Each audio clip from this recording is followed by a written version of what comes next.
and lovely to see you all. Thank you so much for coming. This is the Money Magpie webinar on how to run your money, how to be successful with your money in 2022.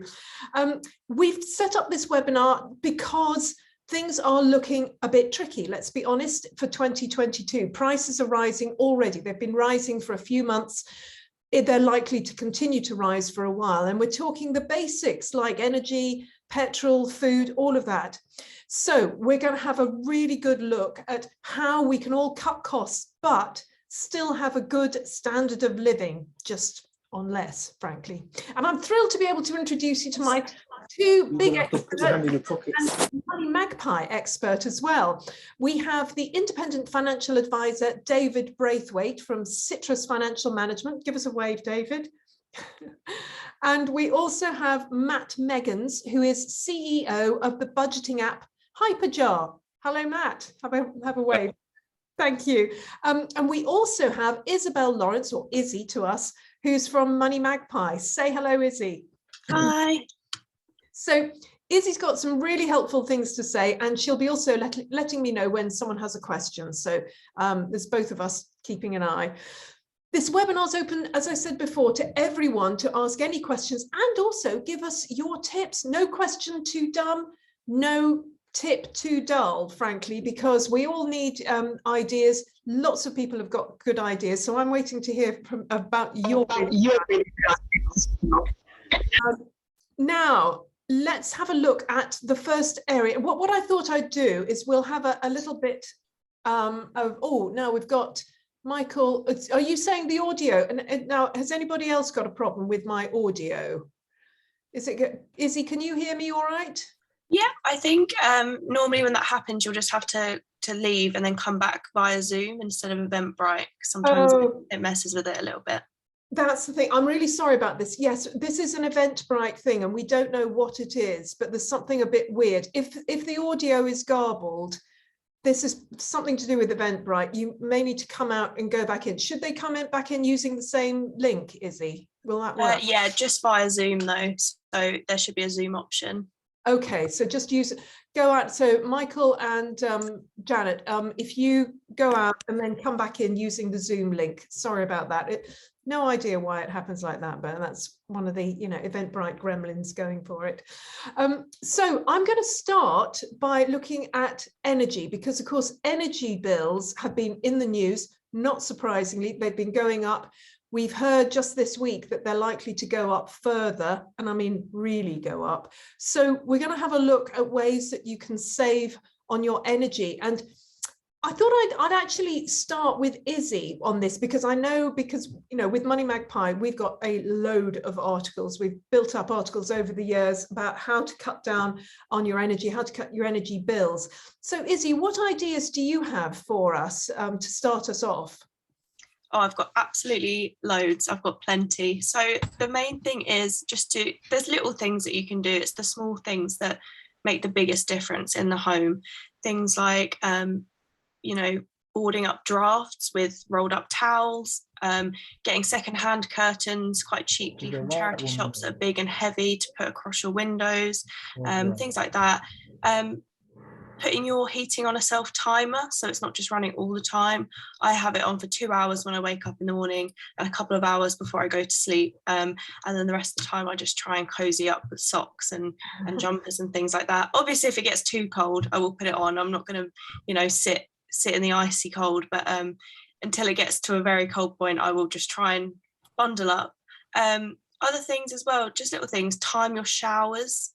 Don't just stand and let your water run. I know it's tempting sometimes after a long day to stand in the hot water, but try and time your shower, keep to a minimum if you can. Things just turning your heating down by 1 degree can actually slash your energy costs by 10% a year. So, that 1 degree you probably won't even feel that much. And if you do feel it, like I said, put on some fluffy socks and I'm sure you'll be fine. It is a lot. There's loads of things you can do. Put a rug down if you've got wooden floors. You can get cheap rugs from charity shops, just things like that. So I think definitely the smallest things make a big difference. And one that I found, actually thanks to Jasmine, was putting foil behind your radiators. it bounces the heat back in the room and stops it going through the wall, and it just makes such a difference. So yeah, definitely the little things that make a huge difference. Yeah, I agree that it is just tin foil. You can get special foil from like Wilko or Wix or whatever, but just ordinary tin foil that you have in the kitchen would do. And Matt, what help can HyperJar give to people when it comes to their energy bills? If you don't know HyperJar, it's a consumer app to help you manage your money, but in a way that helps you to spend better. So help you to be more thoughtful in terms of how you spend, mainly so you don't waste. So I think from my perspective, from HyperJar's perspective, it's having more money available so you can help spend those increased bills. Because basically, from the research, from the expectations that we're seeing from experts, is that average monthly bills can increase by, say, £60 a month. So if you think of, is that a question? It's HyperJar. So just a question asking the name of the company. So if it's roughly £60 a month, try to break down that expectation over the year. So if it goes from £1,200 to £2,000, that's £6 a month. So, oh, sorry, Matt, could you unmute? Yeah, you have to try and find, for example, £60 extra per month. And from HyperJar's perspective, the best way to do that is to waste less money on other spend categories. Because what you'll find is almost everybody has wasteful spend each month. And it's easy to get trapped into doing that wasteful spend. So our philosophy is if you sort of give your money a job, so to speak, you decide what you want to do with that money in advance, you're less likely to waste it. And then you're going to have more money to pay those increased bills. So for example, pick a category, call it groceries, and then try to figure out roughly what you spend per month on groceries. And you can have to feel it out initially, but once you have that sense, maybe try to make it a bit smaller. So if it's normally 200, try to go down to 180. But the little things like that, and across all your different spend, you can easily find, for example, £60 a month just by having a slight plan in advance, because the bills are going to increase and you're going to need to find that extra cash somehow. Yeah, it's a very good point. And that's going to help. Later on, we're going to talk about budgeting, ways to budget, how, easy things to do. And that's a very, very helpful point. David, what ideas do you have when it comes to energy saving and reducing the cost of energy? Well, there's a lot of things that a lot of people can do. I'm going to give you some ideas that I have actually done myself. It's all very well giving the advice, but unless you actually do it yourself. So Izzy, you said you put the actual foil behind the radiator. Those things do make a difference. What I do, if ever I'm away for a weekend or I'll go on holiday, my timer allows me to set up so that everything goes on pause while I'm actually away. So I'm not heating the whole house up with hot water and radiators while I'm actually away. And it knows when I'm coming back, so I've programmed it so it can come on. So whether people can spend a little bit on getting their timers slightly differently, but also thinking about what time you want your heating to come on and off each day. If you're having it on for 2 hours in the morning and say 4 hours in the evening, could you maybe do it for an hour in the morning and 3 hours in the evening? So little things like that where you can just trim the fat off where you're actually doing it. And also we've got a room here which has got sort of, I do exercise in it actually, but it doesn't need to be as hot as everywhere else. So actually the radiator is off in that room and I keep the door shut. So when I go in there, do my exercise in there, then the room's already cool. I'm not heating another room. And we've also got, every radiator here has got thermostatic valves on it. So we can vary the heat depending on what room you're actually in. So you might want your bedroom slightly cooler. You might want your living room slightly warmer, and you can adjust it so that the whole house isn't the same uniform temperature. So all those things actually do start to add up. And it's about taking control of your money, is what Matt was saying as well. It's about looking at these sort of things, and little things do make a big difference. And although turning your temperature down by 1 degree doesn't sound a lot, and you think, oh, is it really worth it? When you think, well, I might save £80 a year or more on your bill, that gets a bit more significant. So it's all the little things that we could be doing and just trying to actually trim this up. And this is a perfect time for this webinar today, because we're hearing on the news about the national insurance going up and taxes and the gas, electric bills all changing, and things are going to get tighter. Inflation's going up. So we need to do what we can to not just insulate your home, but insulate your finances as well against those rises, so that we can try and make it, this is the big red flag for everybody, really. There's lots more we probably could be doing, but now is the chance to go, actually, things are going up. let's take some positive action. I've been putting this off for a while. This is the biggest red flag you've had to actually take some action, Jasmine. Yeah, very good point. And yes, you're absolutely right. That's why I set this up. I mean, I realized about October, November, I thought, oh, we're going to have to do something because it's not going to get any better. And I agree, now is a great time. It's January, we're at home, there's nowhere to go, it's a bit dark. You might as well use this time to do some budgeting and having a look at the way we're spending. Actually, I was just thinking as you were talking, speaking, I was thinking about the kitchen. I mean, that's a very energy heavy place. And what I've done is I've got myself a Ramoska. It's a little, it's an oven about this sort of size. I say an oven, it looks like a pot really on a stand and you plug it in, but it really is an oven. And it's meant that I haven't had to use my real oven, which costs quite a lot to run. It's electric and, it's big. You have to fill a big oven. And if you've just got a small thing to do, like you're doing a baked potato or something, just use the Ramoska. A friend of mine uses an air fryer all the time. She says that's fabulous. And again, it's relatively small, so she hardly uses her oven. Another one uses a slow cooker. I've never got on with slow cookers myself. I mean, I like the idea, but it's not my sort of thing. But the other thing, of course, is the microwave. There's a lot that we can do with microwaves, and they use much, much less energy than ordinary ovens, because it's basically, you plug it in and it goes. So those are sort of things that are worth thinking of for that. And I'm interested to hear anybody else's ideas. If anybody else has ideas about, oh, Paul, have you got your hand up there? Do unmute yourself and tell us your ideas. Just one tip: when it's snowing, and I live in Scotland, and we had a dusting of snow overnight. But who suffered from the Beast of the East a few years ago? Did everyone suffer? Yeah, remember that. Great opportunity. Just take a walk out to the street and have a look at your roof. Oh. If your roof has no snow on it and all your neighbours have, you're lacking in insulation. So it's time to have a look at your insulation. Oh, what a good idea. Yeah, very true, because you do see a big difference. You'll go along a street and there's one roof that's actually without snow, and that, yeah, as you say, because all the heat's rising. That's right. Yeah. And then do you have any ideas for cheap ways to insulate that? I mean, I say this because I remember as a child, my father put me through the eaves of the house with that horrible fiberglass stuff. I hated it, but I was small, so it's like almost Dickensian really. But is that the sort of thing that we could do ourselves? Definitely. I don't know where everybody lives, but in Scotland a few years ago there was grants for everybody to get the insulation done. And I think the insulation now, you can get the fiberglass insulation, which you get up your arms, and it's really itchy. I think you can get more improved insulation. You can get thinner but more effective as well. Oh, good. That's good, because that's horrible stuff. I remember it was all nasty. Bits of my skin. I'm just thinking of it now. Yeah. So grants. Look at all the different options for insulation. Look at your access. Yeah.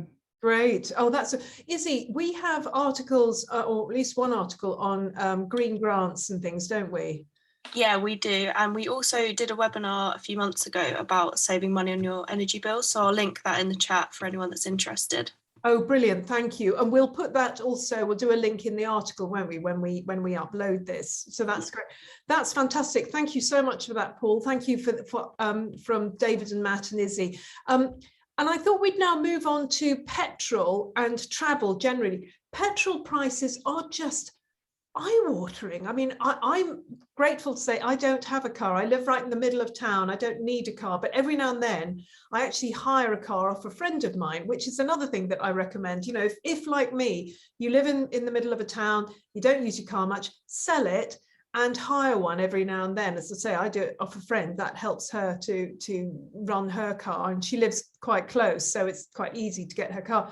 But when I've gone to the petrol pump, I'm like, it's astounding. I mean, the one help I can suggest is the website petrolprices.com. That website is supposed to show you where the cheapest petrol is. it's usually one of those out-of-town supermarkets. Generally speaking, the supermarkets have the cheapest rates, I find, but not necessarily. I mean, it's worth having a look there. Matt, you've got something particular for petrol on HyperJar, on your app HyperJar, don't you? Yes. So the way HyperJar is involved with fuel and petrol, again, one of these concepts of putting money into jars for a specific category. With HyperJar, you can also pay in advance or prepay to certain retailers. One of them happens to be Shell. So for example, if you were to prepay to Shell and HyperJar, you can earn, your money will grow at 5% per annum, which is significant when you know that bank account rates are, almost nothing. And this is useful if you know you have to spend a certain amount on petrol. So if I know, I spend £1,000 a year, if you happen to have that money, rather than that £1,000 sitting in your bank account earning nothing, you can put £1,000 into a Shell jar that grows at 5%. And the way it works is it's redeemed automatically with the HyperJar card when you spend at the station. No credit risk. The money is safe in a sort of escrow account. But it's one way that we're trying to help tackle inflation. So trying to give better rates of return on your money for specific places that you know you're going to shop at. So the list is growing, but at the moment we have Shell. So that's one way that we can help with petrol prices to give you a bit more bang for your buck. Yeah, so if you're going to get your petrol at Shell and you use HyperJar, you're going to take 5% off essentially, because that's what you get having it in that jar, which is a handy thing. By the way, I've just seen a message from Stephanie Dillon in San Diego. Yeah, you see, we're so international here, not just Britain. We have San Diego here. Lovely to have you, Stephanie. And she says, don't know about how it is for you, but around here we switch off our sprinkler timer to every other day. Switch our sprinkler to every other day. Yeah, I mean, in the winter, I don't think people have sprinklers in this country until the summer at the very least. Happily, one thing we don't lack is rain. So that is one area where we can save, at least at this time of year. David, how about you? I mean, I'm thinking travel and petrol generally. Do you have any ideas for ways that people can save in transport and travel? Oh, definitely. Yeah. I mean, it's interesting now when you're on the Trainline app now suggests how you maybe split your journeys instead of buying all one ticket and actually use things like the train. So you're not driving your car. I do drive. I do have a car. So I do shop around. So when you mentioned about petrolprices.com, it's like, yep, I use that. So it isn't just where Jasmine is telling you these things. It's that I use these things as well. And it's the odd pence here, there, everywhere. And you just feel like when you are filling up, at least you're winning in some way, that you think, well, I'm not paying the same price that I should have been had I gone down there. And you can often take the route where you're going past that petrol station locally to you anyway, but obviously don't drive miles out your way just to save 1 pence on a litre. The other thing is, don't always fill your car up unless it's really cheap fuel. If you're just driving around with half a tank, you're not carrying around the weight of that fuel in your car. So we're hopefully long beyond all those petrol problems that we had and diesel shortages that we had last year. But consider actually not filling your car up. So you're just dragging around less weight. And talking of weight, what is it you carry in the boot of your car? Now, I was away in France over Christmas, and just having this conversation, I thought, I've still got the snow chains in the boot. Now, they weigh quite a lot of money. They weigh quite a lot to actually drag those things around. So just think about taking things out of the car so you're not having them being dragged around with you, and you're paying your fuel to carry that weight. And also roof racks. I think a roof rack adds something like 5% more onto your fuel consumption. So just consider taking your roof racks off as well. And also think about maybe not using your car in the first place. If you're lucky enough, as Jasmine is, to live in a town, maybe walk a bit or even just jump on a bike. I've got a bike that I use if I go into town. I just cycle down there because I haven't got to worry about the parking. I've got to worry about the fuel. Just thinking about things doing slightly differently. It doesn't actually take that much longer to cycle in and get somewhere as often it will do in a car, depending on your distance you've got to go to. And you're getting the keep fit exercise as well, aren't you? Hopefully from there as well. But also thinking about cars. I've just shopped around for my car insurance. So how often do we do that? And if you are going to look at shopping around for your car insurance, don't do it just before your renewal is due. put a note in your calendar like you would your friends and your family's birthdays for about 30 days before and start shopping around then. Why? Because then the insurance company is thinking, oh, hang on a minute, you're the sort of person that shops around a bit early. Therefore, the demographic of person that you are is slightly lower risk to an insurer. So you can start getting all your quotes lined up and you're not rushing around 2 days before your renewal's due and thinking, oh, I've got to take that. And you think you've saved money. Well, if you just do it a little bit sooner, you can save a little bit more money from there. But also, I was having this conversation with my parents. They've both got a car each. And my dad is now in his early 80s and mum's not far behind. Do you actually need a car? Do you actually need to pay for the tax, the insurance, the depreciation, the car running costs? You've got to weigh up how much you actually use a car versus maybe just being able to call a taxi from time to time. You've got no running costs, no maintenance fees, nothing at all. So it worked out with my dad. It's actually cheaper for him to get a taxi when he needs it rather than have a car because he's doing less than 1,000 miles a year. It's just crazy to have a lump of metal sat on your drive doing nothing that's costing a fortune. So even think about maybe just getting rid of a car entirely, or even going electric, just changing the way our habits have always been, really. That's a great idea. Yeah, I agree, because that's what I thought. I got to the point where I thought, I'm hardly using this car. What have I got? It's a useless lump of metal there. But if you do think, I really would like a car, but it's still costing more than it should. Another thing to do, I think, is to share your car. Either do what my friend does and hire it out to friends here and there, ones you trust, obviously, or also do lift share. There's blablacar.com, I think, BLA, blah, blah, blah, blah. .com, blablacar.com, and liftshare.co.uk, national lift share, that sort of thing, where you actually, you can't always get it, but if possible, you share the car, the ride with someone else, and they pay for the petrol, etc. It just makes it all a bit more possible. Izzy, what ideas do you have as well for travel and transport? Like you say, car shares and things are great. Also, there's lots of ways you can get on the bus for free. Not everyone can, but if you work for the police, NHS sometimes, if you're a pensioner, you can get on the bus for free. So it's worth maybe looking at the small print, because there's some people that don't realise they can get a free bus pass.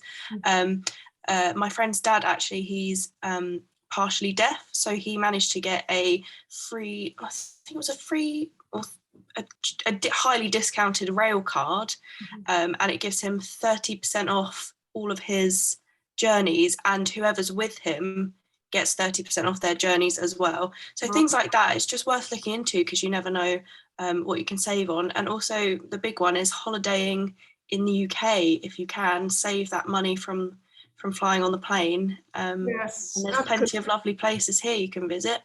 Well, there are, absolutely. That's a very good point. You've reminded me about, yes, National Rail Card, because there are lots of different ones, and there is, your friend's dad must have the disability one, because there's friends and family. I think they cost about 30 quid for a year, or for 3 years it's 70 quid, and you get third off. It's not off all journeys. You can't do it's really the off-peak ones. That's off-peak. Yeah, off-peak ones. So it's worth having if you go a lot. And there's the over 60s ones, there's a student one or young person one, all sorts. It's worth having a look at there. Yeah, so, holidays. It's a very good point about holidaying in Britain. And one thing that I've done a lot, not actually in Britain, but abroad, is house swapping. I'm a huge fan of house swapping. There are websites like Love Home Swap and homeexchange.com, and there are a few others. And basically, you find somebody, and say you want to go to Paris or whatever, you find somebody there who's got a place they want to swap. Get in touch with them and say, look, I'd like to come over in May. Do you want to have my flat? This is my house. And it doesn't always work, but it can work really well. And you get a free holiday pretty much, apart from the travel, and you can do it in the UK as well. I've got a couple of notes here now. Yes, Stephanie, thank you, Stephanie, in San Diego. In America, they've got gasbuddy.com, which is same as petrol prices, I agree. Try insurance companies like Buy Miles. Yes, that's a very good point. You pay a flat fee up front, and then you're charged per mile. So if you're like me, somebody who doesn't actually drive very much, if you have your own car though, something like by miles can be a really good idea because it helps those who don't drive very much. Janice James says, a friend told me that if you have enough Tesco vouchers, you can get the rail card for £10 instead of 30. That's a good saving. Definitely worth having a look in there. Absolutely, yeah. You know, if you're a regular Tesco shopper, that's a nice one. Thanks for that, Janice. Do send me, and if you've got any ideas, you know, wave your hands. You've got any ideas about travel, because it is a big one, and it's good, David. Well, it's only just picking up on Pat's comment actually about the insurance companies that pay by miles, where a lot of us over the last couple of years, if you have got a car, haven't been going too far, and maybe your working pattern has changed, you're not going to the office quite as much. One thing an insurance company always does is how many miles are you going to do in a year. So a lot of people might actually be able to save the car insurance just by downgrading from their normal 12,000 miles a year. If they're only going to the office half the time, only insure yourself for 6,000 miles a year. So that's worth having a look at as well when you do renew your car insurance, just to make sure that you are doing it for the right amount of miles, but you might find that your mileage has suddenly dropped. I know mine's nearly halved. So my insurance has gone down because I'm simply not driving as far as I was before, and it's not likely to change in the short term. Very good point. Yeah, I like it. I've got a question here from Karen. The websites for house swapping. Yes, there's lovehomeswap.com, I think, or it might be .co.uk, but Love Home Swap anyway. And one that I've used in the past is homeexchange.com. So that's all one word, homeexchange.com.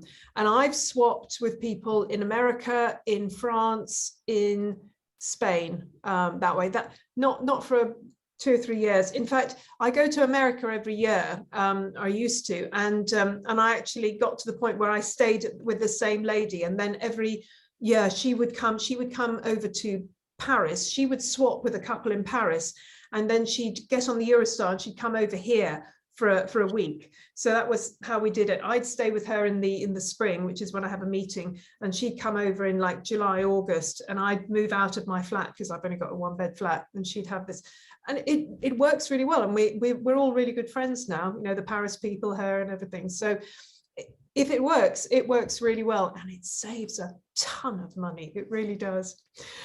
So there are loads more ideas on Money Magpie, and we will put them in the article. I will put them in an email to you, all about other ways to save with petrol and travel generally. Now I thought we'd have a look at probably my favorite subject, which is food, glorious food, because apparently food prices are going to go up as well. They hadn't gone up as much in the last few months. I thought they were going to go up really a lot in the last few months, but they haven't gone up as much as energy and petrol. But the government is saying that it's likely that food prices are going to go up more in the next few months. So this is an important one. My little something I wanted to say first of all is that I'm a big fan of those apps. We need to just mute that. Those apps, Olio, so that's olio.com, OLIO, and toogoodtogo.com. If you have a look at Too Good To Go and Olio, because what they do is they show you which of your neighbors and local cafes, restaurants, shops have food that they need to get rid of, basically. So you're talking free food and very cheap food that's available in your local areas. So those are good. I'm also a big fan of approvedfood.co.uk. That's it, Approved Food. Now, there are a few websites like Approved Food, and what they do is they've got loads of food that maybe the supermarkets don't want to sell because they're not in season. So, you know, in September, they might have Easter eggs, and they have lots of things like dried pasta, lots of dried food, pasta, rice, that sort of thing. And quite often it's the end of a line, or it's stuff that, you know, in former years might actually have gone into landfill, literally that. So it's worth having a look to see what they've got that you could have and stick in your store cupboard. Izzy, what other ideas do we have on Money Magpie for food? So like you said earlier, using slow cookers and air fryers are great. I have an air fryer myself and I use it all the time. It's great. You can do meat in there, fish in there, chips in there. You know, I'll cut up a sweet potato and do fries in there. And it's also really quick. You can do things in about 10 minutes as opposed to 20 minutes in the oven, which is really good. So it's definitely worth the investment. Also things like batch cooking. It's great. Batch cook, make a load of meals, freeze them, eat them throughout the week if you want the same meal every day. If you know you come home from work late and you just want something quick, then it's already there, and it saves you getting a takeaway. It saves you getting a ready meal, which is far more expensive. As I said, cutting down on takeaways. I know it can be tempting on a Friday night to get a takeaway, but if you've already got something delicious cooked, then it's less of a temptation. I also find having a habit tracker for things like that really helpful. You know, if you cross off the days that you don't get a takeaway, and then you can sort of see your progress, and it's more satisfying than, you know, you get so far and you don't want to get a takeaway because you don't want to ruin your streak. Just little things like that are really good. Keep yourself going.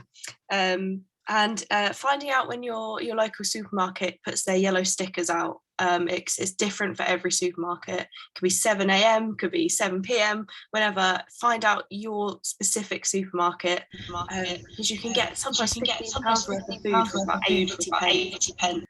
So, you know, it's definitely worth it. And cutting down on meat, it's a big cost. You know, you don't have to go totally veggie, totally vegan, nothing like that. Maybe just cut out meat from 1 or 2 meals a week, and it will definitely save you some money. So definitely worth thinking about. Great, thank you. Janice has put a rather useful thing out. Janice James says, not sure which areas in the country have the company shop. I don't know that one, haven't seen that. It's interesting because she says that there are amazing bargains every day. You do need a card, but it's easy to apply for. Some of the fresh produce dated that day is released again to half price. Fantastic. That sounds like me. I am the sort of person, honestly, who, as far as I'm concerned, food is edible unless it's actually walking out of the fridge on its own legs. Anything else, I'll have it. So if it's dated for today, fine. I don't have a problem with that. Rosemary says, put squash, beans or chickpeas, etc., to make batch cooking. Yeah, good point. It really bulks it up, doesn't it? There's a lot you can do with pulses, definitely, and rice and everything. David, what ideas do you have for food, cutting that down? Well, I've got a lot. I do the yellow label thing. So exactly what Izzy was saying, I do. I go to a certain supermarket around here at a certain time. And I think my best one was I got 2 packets of Satsumas for 4 pence. It was crazy. And you're thinking, well, they're just literally, they want to move it on and do it. But often you can go there and you can find food that, yes, it's quite short dated, but if you can freeze it, for example, you can put it away and you can get it out another day.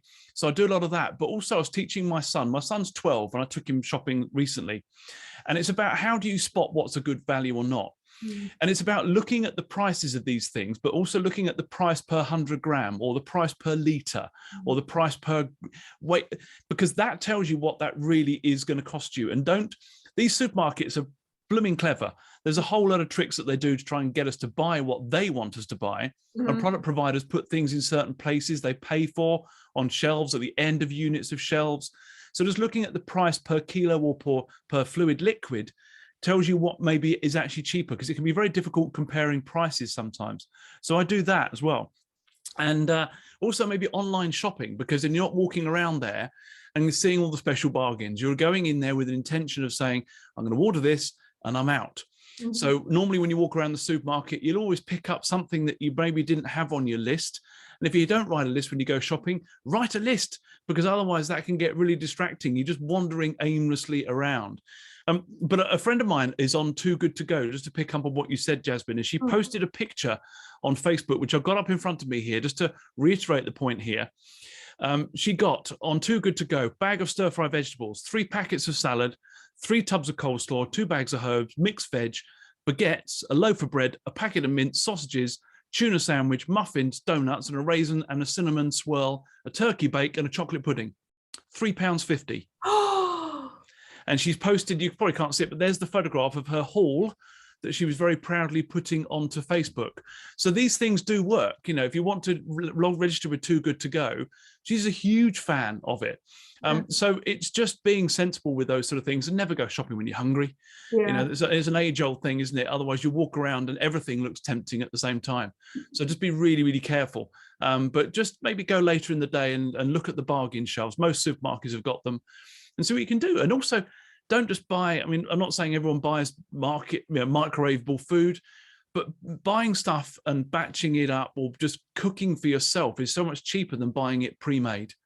So just go out there and have a plan, have a recipe. I need to follow a recipe. I go in there and go, 2 onions, I've got to get that. And I go in, get what I want, and I'm out. So it's just about being selective about what you're buying as well for a set purpose, and follow a recipe and do the cooking.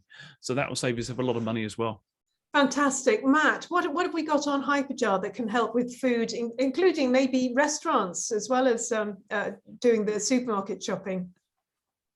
Yeah, so I think I come back to that same theme around planning, and a lot of great tips, and covered a lot of the points I wanted to make. But I think one little derivative of one of the tips there is when you talk about making a list and sort of having this rough idea for a budget, not shopping hungry. But when you have that list, there are often, I think as mentioned, there's often sales and bargain items.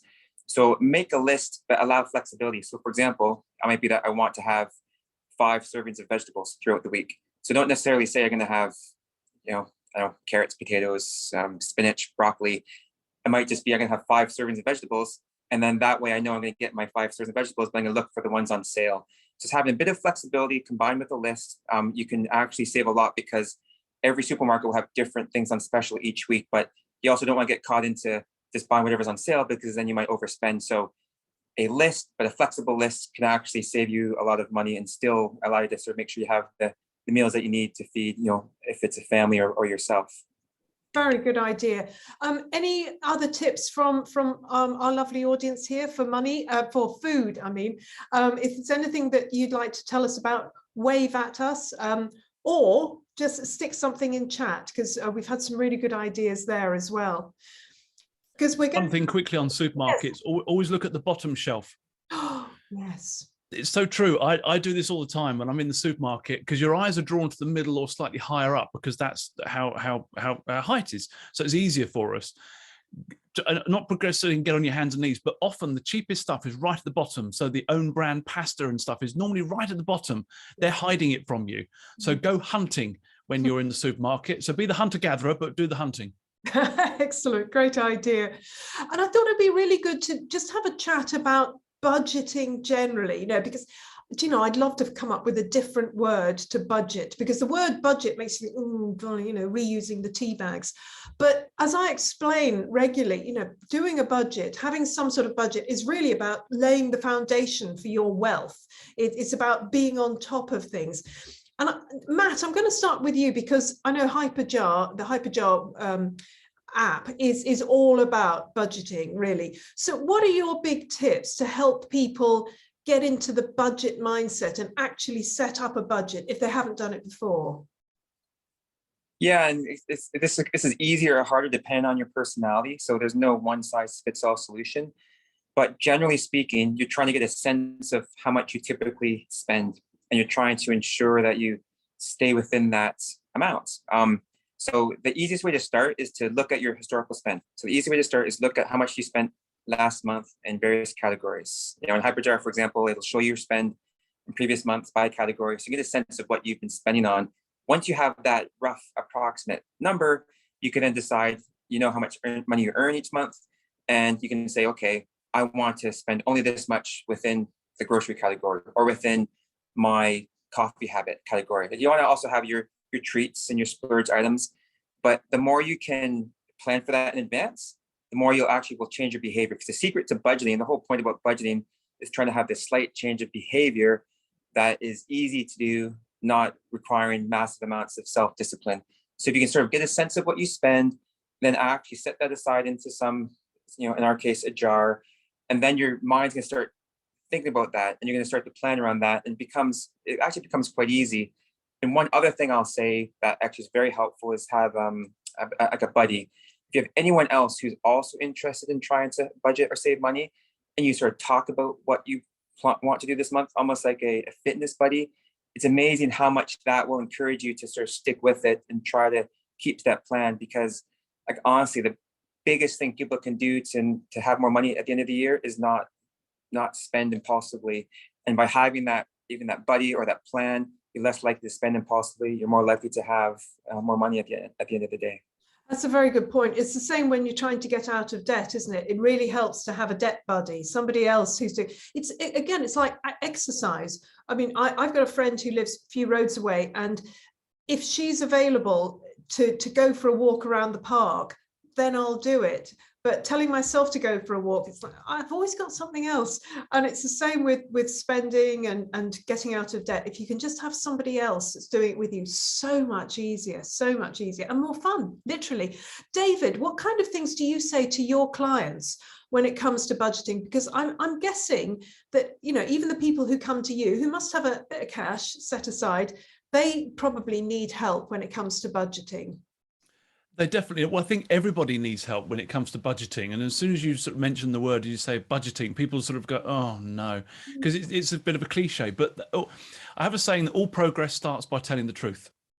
Okay, so if I was going to see a client and I say, right, I need to know, especially if maybe if you're getting a mortgage, for example, they want to see your budget planner set out, and you get people to fill in a budget planner, it's never really accurate, because they will say, well, hang on a minute, you should have £500 left at the end of each month then.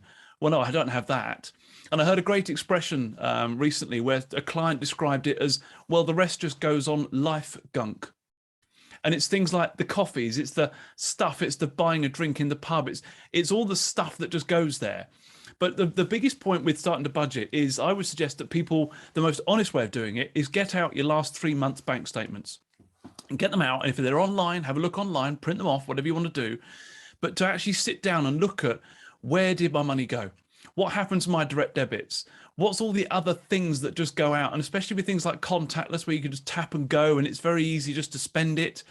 It doesn't feel like you're parting with real money. Is to have a look through that and decide, well, actually, what is in there that we can maybe cut down on? And even doing silly things like you just buy one less latte a week. The average price for latte, I think, is £2.76. That would save you about £143 a year. Just by going, oh, I do actually go to Costa a lot, or Starbucks a lot, but takeaways, you know, you mentioned about takeaways earlier. If you're going 1 or 2 a week with Just Eat, we look through people's bank statements, and you can see people's habits and the amount of people that have got things like Just Eat on there and Deliveroo, and you go, well, if you just changed a few things here, and it's about changing the habits, as Izzy said, it can make a big difference. But you need to actually sit down and take that time and work out what it is that you spend your money on by looking at what you've done previously, and then thinking, actually, the truth might hurt, but that's where the progress starts. Get the budget out by looking at your bank statements, because that's real. If you give people an Excel spreadsheet to fill in, the figures won't be quite right, but look back historically and then see what you can maybe trim out.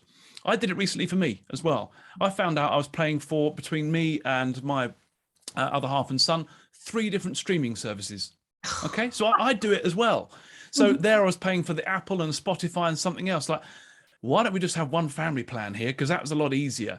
So, but I didn't know that until I'd audited my own bank statement. So that saved me about £30 a month, which doesn't sound an awful lot, but it does add up, you know, £360 a year.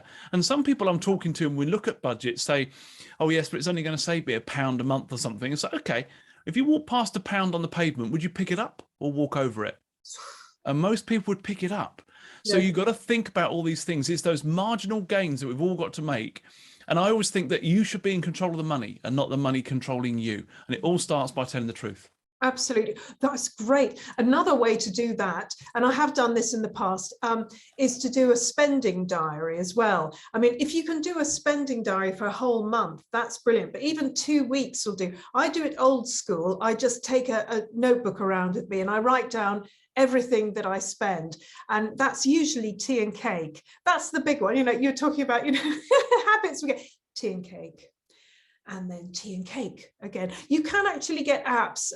There are some free apps that you can get, spending diaries. You can just do that. But as I say, I like doing it old school. And then if you can do it for at least 2 weeks, or even ideally a month, and then you put it all into a spreadsheet, or you just look. I mean, what I've found is after a week or so, I am just so embarrassed for myself seeing tea and cake again that I actually cut down on it. But, you know, after a while, you can see where you keep spending money and think, do I really need that? Do I really want it? Do I? And that can be quite helpful. Those banking apps like Monzo and Starling and Revolut, they're pretty good at helping with budgeting as well. They'll do it as you go. So there are lots of, I've just noticed Rosemary Whiteside put a rather good tip in chat that world food shelves, they often have things like lentils cheaper than the normal shelves. Very good point. And actually, if you happen to be in a place where they've got Asian supermarkets, for example, I mean, near where I am, there's a couple of them. They're brilliant for like soy sauce and Thai stuff. You know, you get a really big bottle of soy sauce or those types of oils, where little ones would be twice the price in a normal supermarket. That's a really good point, Rosemary, there. So it's almost any dried food or tinned food that you'd find in the world food aisles are usually cheaper there than the rest of the supermarket, and I never quite understand why. No, absolutely. Because you would think it's been imported where maybe some of the others haven't been, but they are. That's really good to know. So do you go to big supermarkets usually and they've got the world food aisle? And Sainsbury's in particular, they've got a world food aisle. Yeah. But, you know, any dried food, spices, beans, lentils, noodles, a lot of tinned things are often cheaper in their world food aisle than they are the rest of the store. That is extraordinary, but a really good one, Rosemary. Thanks for letting us know about that. That's excellent. I will definitely go and have a look and take my calculator and go, how come? But, you know, great. If it is, it is. That's excellent. Izzy, we've got a whole section on Money Magpie on budgeting, don't we? Have a sort of budget section. Yeah, we have loads. We have loads to help you budget. We have loads to help you plan. And I think, like David and Matt said, it's a lot about planning. I think that's the key to budgeting, is planning. We have lots about how to help you manage your money, how to help you manage your income and your outgoings. And we also have loads of tips as well to help you budget. Like David said, look through, cancel any subscriptions you don't use. Often, you know, we have a gym membership that we signed up to 2 years ago, and we went twice, and it's been going out every month for 2 years, and we didn't realise, and we're all guilty of it, that New Year's resolution, signing up to a gym. So just double checking that you haven't got anything going out that you don't need anymore. Like you said, we've got loads about things like that, and it's definitely good to give yourself, we have a lot about giving yourself a money MOT, giving yourself a sort of a revamp, just checking from top to bottom, A to Z, every part of your income, outgoings, your finances, you know, your rent, your mortgage, everything, just having a real rundown of it all, checking it's all in order, all up to date, that you're paying the correct amount, and then you're not overpaying for anything. When I get paid, I immediately write down what I'm paid, and then I write down what's going to go out that month, what I'm left with. I try and put my anything I want to save, I class that as an outgoing, so I don't count it as money I have. It's already gone before I've had a chance to have it. And it's always easier to save the day you get paid. So, you know, make sure you've got a direct debit going to another savings, or do it manually the day you get paid, because it's all well and good saying you're going to save, but if you wait until you've got £1.50 left the day before payday, you know, it's not easy to save. So yeah, day you get paid, make sure you shove some savings away. But we've got loads of Money Magpie under Manage Your Money. We've got a whole load about budgeting, so I'll put a link in the chat for everyone. Great, thank you for that. Oh, good one from Stephanie. Yes, so Stephanie says, for me, impulse buying is the biggest issue. I work from home. Yeah, no, that is a problem, isn't it? And Amazon will deliver same day. Yes, they will. The devil. So this month, any impulse items go onto a list instead. Excellent. Instead of purchasing at the end of the month, I will see how much I would have spent there, retrospect. That's brilliant. I love that, because you can see how much you would have spent, and hopefully, if you've still got that money, that could go into a savings vehicle, well, ideally an investing vehicle, like Izzy says. So nice one, Stephanie. I think that's a really, really good idea.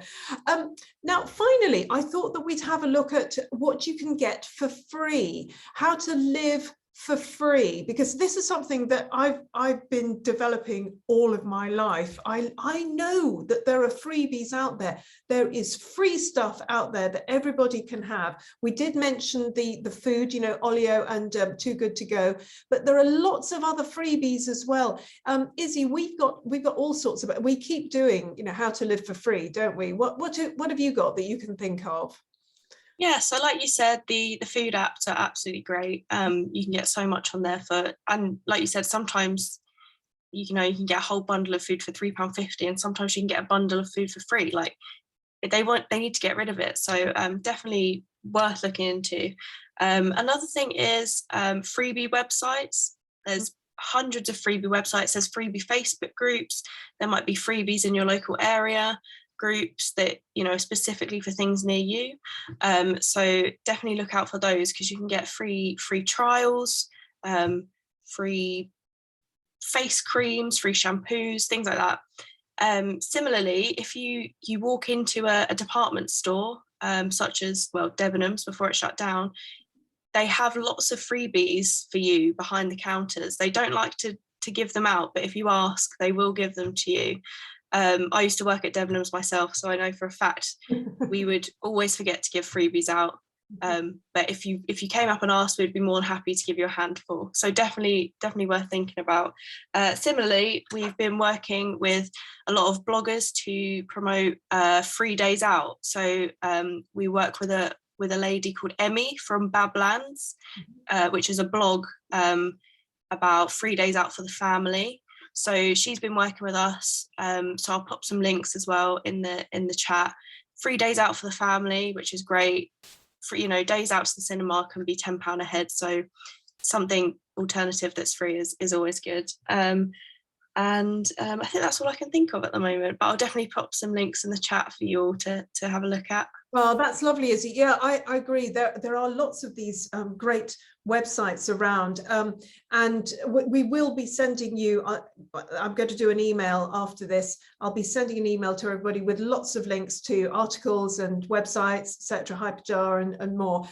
So look out for that.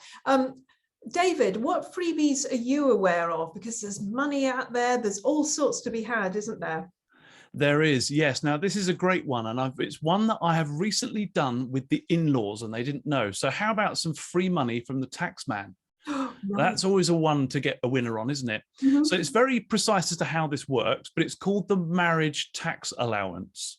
And not a lot of people know it's there. It's not promoted. You won't get it from HMRC. You have to actually apply for it.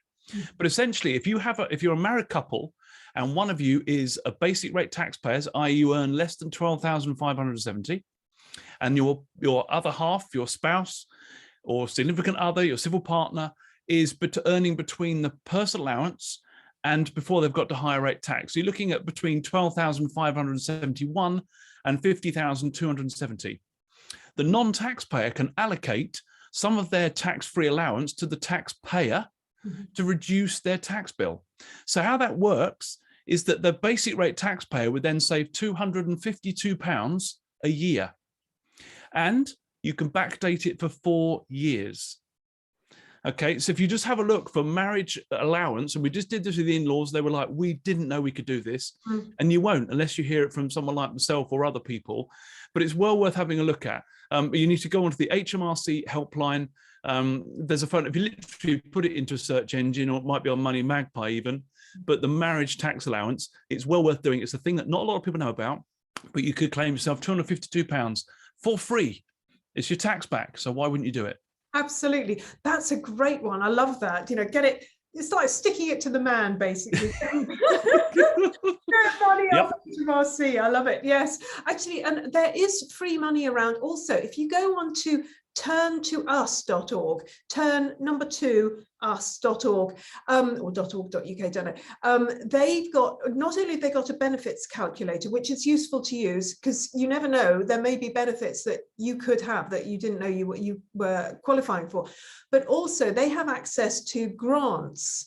And I mean, it's not just them, there are grants around. There's actually a big thick book in my local library, it'll be in most local libraries, which is about grant making bodies. And there are these charities, grant making bodies around the country that give money for really specific things. It's like, you know, if you're a hairdresser, or if your mum was a hairdresser, or you used to be a hairdresser, there will be a grant making body for people in hairdressing, you know, that if you've got problems.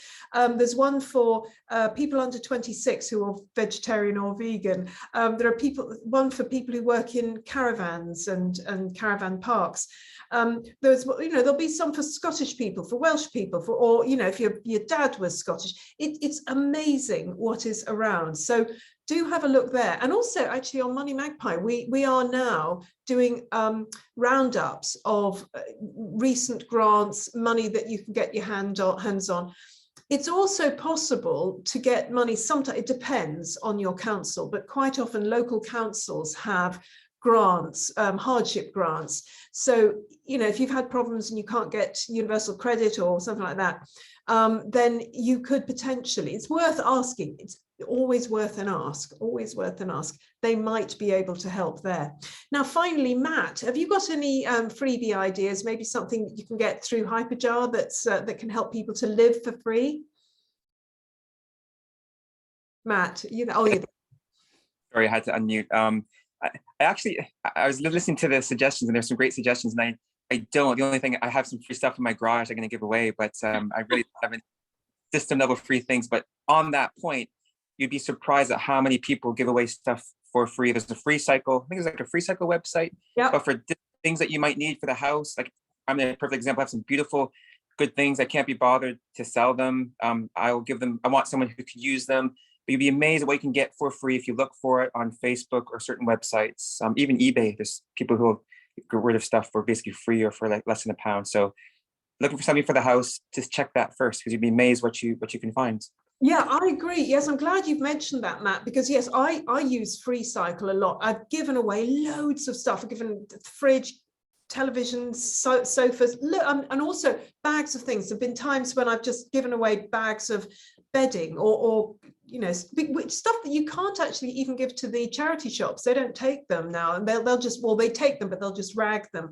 So it's much better to give it away. And there's Gumtree free stuff, nextdoor.com, they've got a free stuff, as you mentioned, Facebook as well. And yes, you're right, eBay does as well. And I think actually, and you know, we mentioned Olio, they're doing something like that now as well. So it's not just food on Olio, they're doing giveaways or selling that kind of stuff on. So it's something that lots of people are getting into. You could genuinely furnish your home for free, literally using these. You might have to wait a bit. I got a fantastic sofa. I actually found one for free. You usually have to go and pick it up, but you know, if you can do that, there's amazing stuff out there. So yeah, definitely try that. Does anybody have anything else they'd like to, any other tips for living for free, living cheaply? Or we've got, oh, Izzy, yes, you've got to mention, use loyalty cards and collect points where you can. Absolutely. Oh, another freebie, of course, is to do competitions. I should have said that before, because we do competitions every day, literally every day. We have a competition on Money Magpie, and we've got a competitions newsletter. So if you're into competitions, they are genuine prizes. We get them given to us by PR companies. We just say, you know, you send the prize to the winner, and they're real things. You can sometimes, you know, we've got money, actual gift cards, cameras, phones, all sorts of things. So doing competitions, both Money Magpie and others, you can get all sorts of things for free. Well, I think we've pretty much come to the end of our session.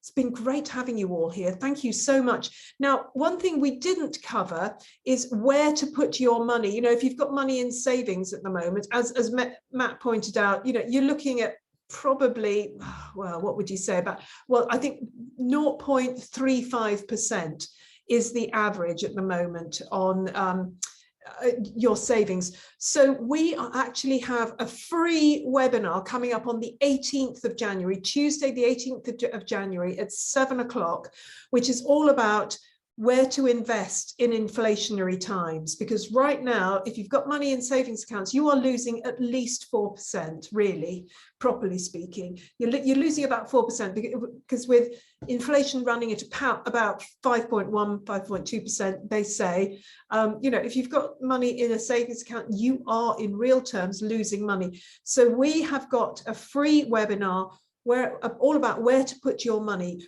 Is it gold? Is it stocks and shares? Is it silver? Is it Bitcoin? You know, all of this. We're having a look at where you can put your money, and it's totally free. So do sign up to it. I'll send you the link to it afterwards as well.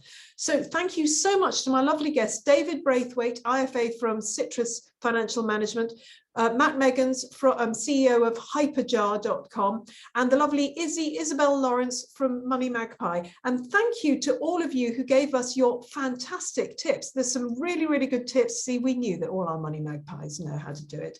Lovely to see you all. Thank you for coming, and do make sure that you're signed up to the newsletter so that you get it on Tuesday and you'll get a recording of this in there. Thanks for coming, and goodbye.